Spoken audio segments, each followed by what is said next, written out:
Suddenly, your world changes. You're in a place you never imagined. You don't feel like yourself anymore. You feel alone, but you're not. Other people with spinal cord injuries know exactly what you're going through because they've been there themselves. They're the voices of experience, and they can help you get through this.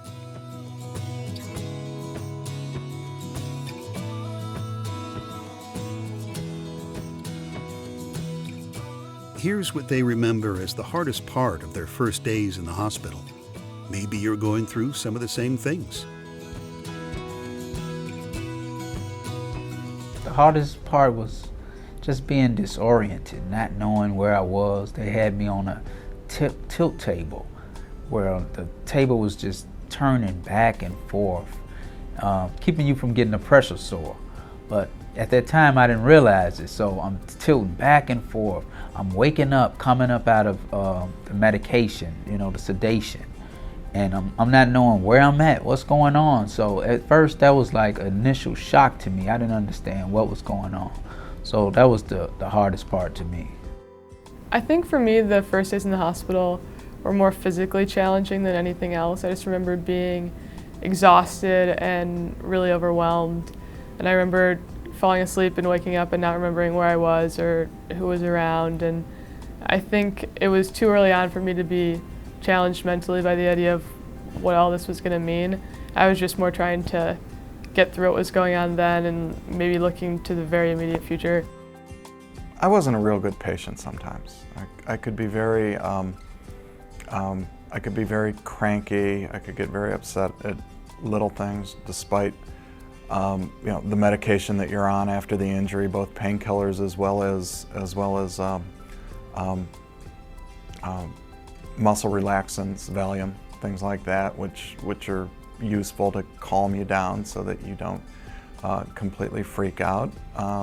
But I would still get very upset very easily and very quickly. You'd look at yourself in the mirror and you'd see somebody there that you don't really recognize.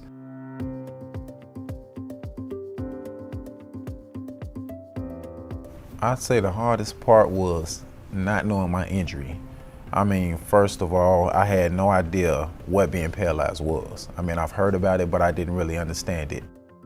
The hardest part was just not knowing, because nobody would talk to me. I just remember the doctors passing by and just saying my diagnosis. They were like T11, AJ, complete, but nobody would explain that to me. So I didn't know what was going on. And when I was finally told, the doctor was just very blunt. I asked him, hey doctor, I can't feel my legs. When's the feeling gonna come back? When am I gonna walk out of this hospital? And he was just very nonchalant, well, you're never gonna walk again. Instantly, my world was shattered. I could not believe that this was me. I had a very, very difficult time coming to grips with the person that I was becoming. The hardest parts of the first days in the hospital were getting used to the fact that I was going to be paralyzed for the rest of my life. Because I got shot one day, and the next day the doctor came in and told me, you're probably going to be paralyzed for the rest of your life. I'm sorry. And he was gone. Well, for me, it was like accepting that I was going to be in a wheelchair for life. I couldn't accept it for a while. They put the wheelchair next to my bed. I would not even look at it. I didn't want to get on it. They had to forcefully put me in the chair. It took 2 nurses to get me up and put me in the chair because I couldn't accept not walking again.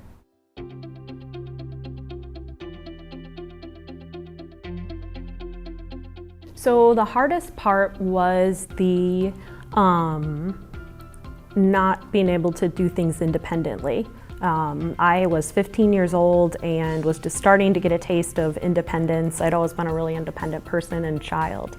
And so to go from being able to do everything yourself to needing help with everything, even eating, was definitely difficult. The hardest thing to imagine is that you're ever going to be able to put your life back together. Initially, it's almost unfathomable that you're ever going to have a life. Eventually it gets there, but it takes, I think, a long time. And that at first is a very overwhelming feeling because it happens, you know, it's not like you're born with it. It's not like it's a degenerative condition. It's 1 minute you can walk and the next minute you can't.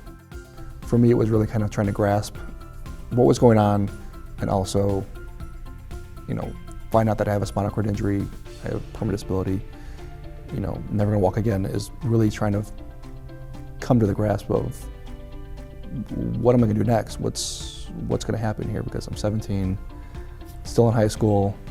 It was hard to really grasp the concept of spinal cord injury, especially hearing, you know, you broke your neck, I'm gonna be, you know, on a feeding tube or for the rest of my life, have a trach in my neck for the rest of my life. It was really kind of coming to grasp of what that all means.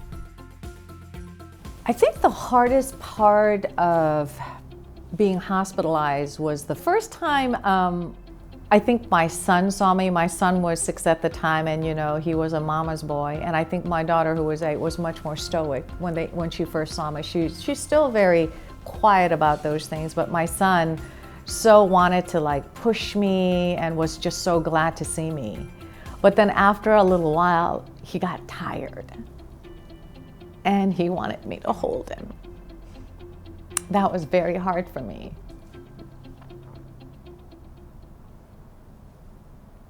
That was very hard for me.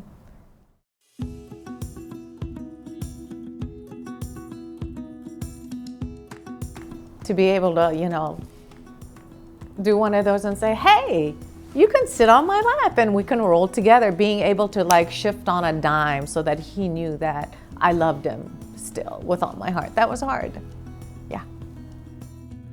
Started off as being 100% dependent to now being 100% independent. I've gone from taking 1 class a semester to, at the time I finished up school, being, you know, having a full schedule and doing an internship, and now having a full-time job. You know, not being in a relationship when I was first injured to, you know, now being married and working on having children. I think the milestone was when a gentleman that had been in a wheelchair actually came into my room and he just started talking to me, and you know, and I got to ask him about 100 questions like, how do you do this, how do you do that, and just seeing that, you know, life really doesn't stop for a disability, and just seeing that made me think that like if he can do it, then I can most definitely do it. The chair is part of my body now. I don't even consider it like, I don't even like think I'm in a wheelchair. It's like normal. There are certain things that I no longer miss.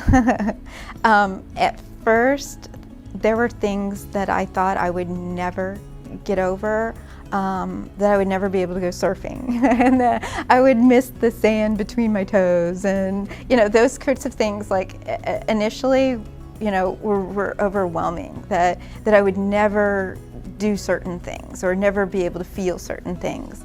And then I caught myself the other day having a hard time remembering even what it felt like before I'd been disabled. So, you know, that doesn't even bother me anymore. I don't think about those things. I feel like I can do just about anything I want to do. So it's not nearly as big of a deal as I always thought it would be. Voices of experience. They know. They've lived it.